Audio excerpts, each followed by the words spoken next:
medievalistas, tudo bom? Meu nome é Rafael Steck, também conhecido como Scald. Eu sou estudante de História, aspirante a escritor e criador do blog Cena Medieval. E agora eu me juntei com o Philip Meyer para criar esse canal aqui que vai ser chamado de Nove Mundos. Talvez você já tenha visto o nosso primeiro vídeo em que a gente faz uma conversa bem descontraída sobre a primeira temporada da série Ragnarok do Netflix, que estreou agora em janeiro. Se você não viu, passa lá para dar uma conferida. E agora eu estou fazendo o meu primeiro vídeo sozinho aqui para o canal, que vai ser uma resenha do livro O Arqueiro, do Bernard Cornwell, como você já deve ter visto aqui no título do vídeo. A dinâmica do nosso canal vai ser que eu e o Philip vamos fazer alguns vídeos juntos, mas acho que a maior parte dos vídeos nós vamos fazer separados. Eu aqui na minha casa, ele lá na casa dele, e a gente vai meio que dividir os nichos, o que cada um vai trazer de conteúdo. Eu, da minha parte, vou trazer mais ou menos as mesmas coisas que eu já faço no blog, só que em formato de vídeo. Então eu vou fazer artigos, vou trazer em formato de vídeo artigos sobre eventos de temática medieval no país, grupos que praticam medievalismo de alguma forma, recreacionismo, que é uma coisa muito interessante, hidromel, que é uma coisa que eu falo muito lá no blog, e além disso, obviamente, resenhas de livros, filmes e séries, como é o caso hoje que eu vou falar do livro do Bernard Cornwell. O livro, no caso, é esse aqui. Eu tenho esse box com a trilogia completa que eu comprei na Amazon, estava num preço bem bacana. E o vídeo de hoje é para falar só do primeiro livro da trilogia, que é O Arqueiro. Então vamos lá, para começar essa conversa, quem é Bernard Cornwell? O Bernard Cornwell é um autor nascido em Londres em 1944. Ele está vivo até hoje, produzindo pra caramba, felizmente. E eu acho que não é um exagero dizer que ele é o mestre da ficção histórica. Porque em todas as obras dele, o grande talento dele, o que ele faz é basicamente pegar informações históricas concretas dentro de um dado recorte histórico e preencher as lacunas que a gente não conhece com coisas factíveis. Óbvio que ele usa de alguma liberdade poética aqui e ali, mas ele pega todas essas informações históricas oriundas de muita pesquisa e transforma tudo isso numa história que te cativa, que em geral te coloca dentro da guerra, na pele de um soldado, na pele de um guerreiro, ou nesse caso aqui, na pele de um arqueiro. Então, para falar de outras obras dele, o meu exemplo favorito são as Crônicas de Arthur, que é uma trilogia primorosa que eu recomendaria muito que vocês lessem. Trata, obviamente, do ciclo arturiano. O ciclo arturiano se refere a lendas que se passariam entre os séculos 4 e 5 depois de Cristo. Só que a maior parte do que a gente conhece como constituinte dessas lendas, Excalibur, Guinevere, Lancelot, Tábula Redonda, todas essas coisas, elas foram sendo adicionadas por escritores que recontaram essa história ao longo dos séculos. O que a gente tem de certo nessas lendas é só que existiu alguém chamado Arthur, ou talvez vários personagens chamados Arthur, e que existiu alguém chamado Merlin, ou talvez várias pessoas chamadas Merlin. Mas fora essas duas coisas, todo o resto são elementos fictícios que foram sendo adicionados ao longo dos séculos por outros escritores. E o que o Bernard Cornwell faz, ele não é o único a fazer isso. A Marion Zimmer Bradley, das Brumas de Avalon, também faz isso, mas eu gosto mais do trabalho do Cornwell. O que ele faz é uma síntese, ele pega todos esses elementos, coloca numa história só que de uma forma absolutamente factível, que poderia ter acontecido. Então ele te dá uma aula de história através desses elementos ficcionais, e eu acho fantástico. Outra obra dele, muito famosa, aliás eu acho que é a obra mais famosa dele, são as Crônicas Saxônicas, que ele acabou de lançar o 10º livro, eu acho que é o último livro. Eu li só os 2 primeiros, mas já está virando série, é a série The Last Kingdom, né, o Último Reino, que se passa centenas de anos depois em relação às Crônicas de Arthur. só que mais ou menos no mesmo lugar, né? As Ilhas Britânicas. E aí os personagens principais são os saxões que estão sofrendo a invasão dos vikings. Então é o mesmo local, um contexto histórico um pouco diferente e o protagonismo muda. E tanto em uma história quanto na outra, a técnica que ele usa de narrativa para te conduzir através dessa história é criar um personagem fictício pelos olhos do qual nós vamos ver a história. Então, no caso das Crônicas de Arthur, o personagem fictício principal é o Dervel Cadarn, que começa o primeiro livro como um moleque e ele vai crescendo, vai chegando na maturidade, vão acontecendo várias coisas com ele, ele acaba virando amigo do Arthur e pelos olhos dele nós conhecemos a história. No caso das Crônicas Saxônicas, o personagem principal é um jovem saxão chamado Uhtred de Bebamburg, que é capturado, é raptado pelos vikings e criado pelos vikings. Então ele vira meio que um amálgama de duas culturas, e da cultura saxã e da cultura viking, e é através dos olhos dele que nós vamos conhecer essa história. E no arqueiro, que é o objeto do nosso vídeo aqui hoje, o personagem principal é um jovem chamado Thomas, de uma vila minúscula chamada Houghton, na Inglaterra, que logo no primeiro capítulo é saqueada, você não entende muito bem o que está acontecendo, mas ele é um dos únicos sobreviventes desse saque, e aí ele sai dessa vila para entrar nos exércitos ingleses como um arqueiro no contexto da Guerra dos 100 Anos, que é a próxima coisa que eu vou falar aqui. Mas para resumir sobre o Bernard Cornwell, ele é um autor com uma fórmula, mas é uma fórmula fantástica que, na minha opinião, funciona muito bem. Ele vai sempre pegar um contexto histórico e, com muita pesquisa, ele vai te colocar dentro desse período histórico. Só que de uma forma romanceada, de uma forma que você fica apaixonado e cativado pelos personagens. Os livros de história dizem pra gente que a Guerra dos 100 Anos durou de 1337 até 1453. Os conflitos, na verdade essa guerra, a gente chama de guerra, mas é uma série de conflitos que se estenderam por mais de 100 anos, com alguns períodos de trégua no meio, e definitivamente esses conflitos abalaram as estruturas europeias, tendo como uma das consequências a formação dos estados nacionais inglês e francês.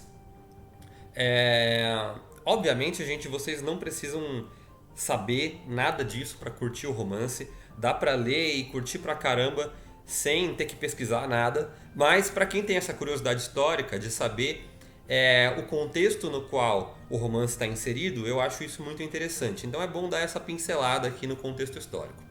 E sobre o contexto histórico, outra coisa muito importante de falar é que o que supostamente motivou o começo da guerra, lá em 1337, foi uma questão de sucessão. Havia lá um imbróglio sobre a sucessão do trono francês e a Inglaterra decidiu meter o bedelho.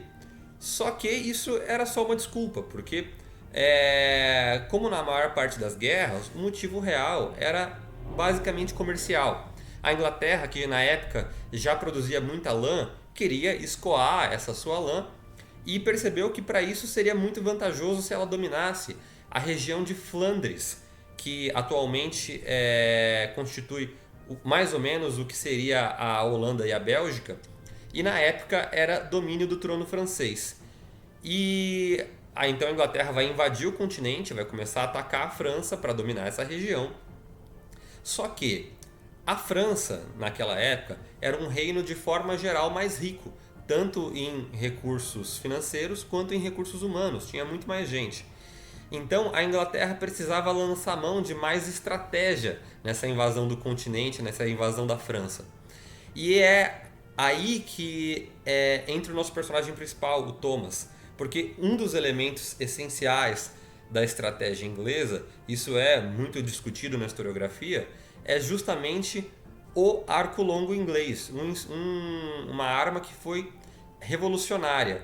E o nosso personagem principal, Thomas de Houghton, ele é nada mais nada menos do que um arqueiro dentro dos exércitos ingleses invadindo a França na Guerra dos 100 Anos. O primeiro livro se passa em 1346, ou seja, mais ou menos 10 anos depois que a guerra começou, bem ali no começo dos conflitos. E a gente vai acompanhar esse primeiro período da guerra pelos olhos do Thomas, que é um arqueiro dentro dos exércitos ingleses. E aí a gente chega no ponto que eu mais queria comentar nessa resenha, que é a parte que eu acho mais empolgante, que é o arco longo inglês. O arco e flecha é um elemento que tem um apelo enorme em qualquer história épica. Tem inúmeros personagens que são arqueiros e é por isso que a gente gosta deles. A gente pode facilmente lembrar de Robin Hood, ou o Hank de Caverna do Dragão, ou Legolas do Senhor dos Anéis. Ou se você quiser ir para histórias mais modernas, tem a Katniss Everdeen dos Jogos Vorazes, ou o Gavião Arqueiro dos Vingadores. Aliás, o Gavião Arqueiro dos Vingadores é um exemplo bem interessante de comentar, porque ele está inserido num ambiente em que os outros personagens são obviamente muito mais poderosos do que ele, e ainda assim, ele que é um mero arqueiro, obviamente com as devidas ressalvas feitas, ele tem o seu charme por causa do arco e flecha. Eu preciso admitir que eu próprio sou um arqueiro iniciante, eu tenho 3 arcos aqui em casa, pratico bastante, então esse obviamente é um assunto que me interessa bastante e é um dos motivos que me levou a ler o livro. E sobre o arco inglês, o que a gente pode falar? Primeiro de tudo que o nome arco longo, que muitas vezes é usado, é uma nomenclatura anacrônica, porque na época ninguém chamava de arco longo, essa nomenclatura surgiu séculos depois. Era no máximo o arco inglês. E ainda assim, tem gente que tem o arco inglês como uma arma lendária ou revolucionária, e dá para dizer que ela é essas coisas? Difícil. É uma discussão que é válida, mas meio que infrutífera. O que importa é que, naquele momento histórico, com aquela conjunção de fatores que se tinha, o arco inglês foi um elemento importantíssimo para a estratégia da Inglaterra. Por quê? Ele era uma arma muito mais barata do que o resto do armamento típico medieval daquela baixa Idade Média, daquele final de Idade Média. A França tinha inúmeros cavaleiros montados com armadura, espada, escudo e o cacete, e ainda assim foi sobrepujada pelos arqueiros ingleses, que conseguiam, obviamente, guerrear à distância, causar um dano muito grande quando eles estavam organizados, né, e colocados de forma estratégica dentro das fileiras inglesas. E era muito mais fácil mobilizar esses arqueiros do que mobilizar a cavalaria. E aí você pode perguntar, por que então que outros países, por que outros reinos não copiaram essa estratégia inglesa dos arqueiros? Porque não era prático. Formar um arqueiro demorava anos, um arqueiro demorava muitos anos para ganhar a expertise que era necessária para ele ser eficiente na guerra. E foi só a Inglaterra, por uma conjunção de fatores única, que acabou tendo um contingente tão grande de arqueiros naquele momento específico. Porque, por motivos que eu não sei explicar, e o próprio Cornwell tenta, mas é discutível, a prática do arco e flecha acabou ficando entremeada na cultura inglesa e gerou toda uma geração de arqueiros que foram muito úteis na estratégia inglesa. O arco longo inglês é uma arma que acabou sendo superada depois, não é uma arma definitiva, mas naquele momento ela foi extremamente importante. E o Cornwell, como não poderia deixar de ser, dá uma atenção muito grande para isso no livro. Não só o personagem principal é um arqueiro, como também o Cornwell gasta muito tempo no romance, muito espaço em páginas, descrevendo a rotina de um arqueiro, os hábitos de um arqueiro. Eu que estava muito interessado nisso, eu fui fazendo anotações. Tudo isso que vocês estão vendo aqui são post-its que eu fui colocando no livro a cada vez que ele falava sobre arquearia, sobre a rotina de um arqueiro, sobre os hábitos de um arqueiro. E é um elemento importantíssimo do livro que, na minha opinião, enriquece muito a narrativa. Então, para quem está interessado nesse assunto, eu acho, arquearia, né? Eu acho que esse aqui é um romance essencial. Então vamos lá. Depois de tudo que eu falei, como nem tudo são flores, vamos também fazer algumas críticas ao livro. E eu vou falar aqui basicamente 3 coisas a título de crítica. A primeira delas é que o livro é um pouco longo. Ele é um livrão aqui, vocês podem ver, tem 440 páginas e eu diria que daria para ter tranquilamente umas 100 páginas a menos, poderia dar uma enxugada na história sem prejuízo para o conteúdo e ficaria mais fácil de ler. Mas não chega a ser um grande defeito isso. Para quem gosta de ler, 440 páginas não é muito. Outra crítica que eu posso fazer é que os conflitos humanos interpessoais não são o forte do Cornwell.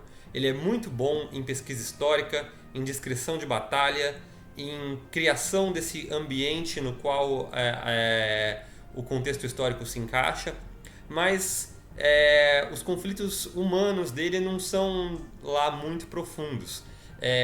Ainda mais nesse livro aqui, que é um livro mais antigo dele.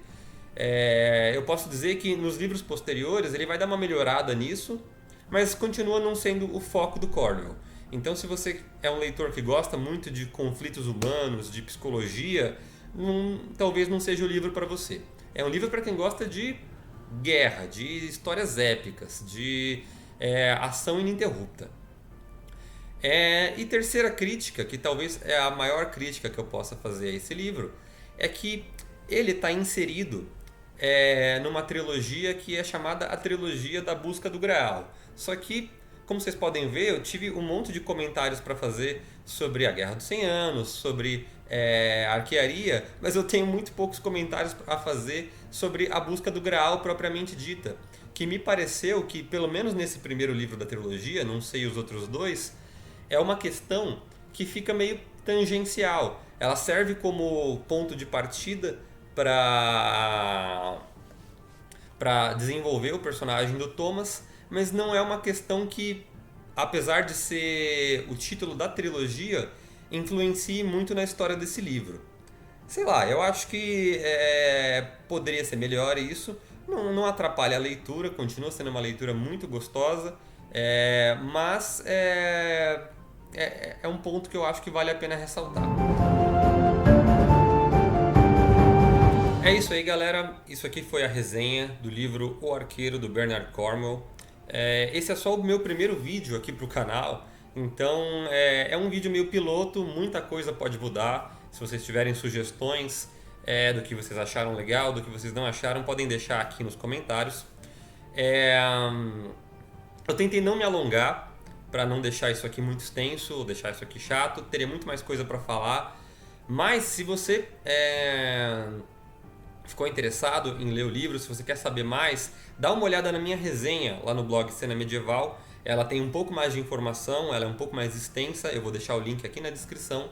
Se você gostou desse vídeo, dessa resenha, dá um like, compartilha e é isso aí. Logo mais vai ter mais conteúdo aqui no canal Nove Mundos. Falou!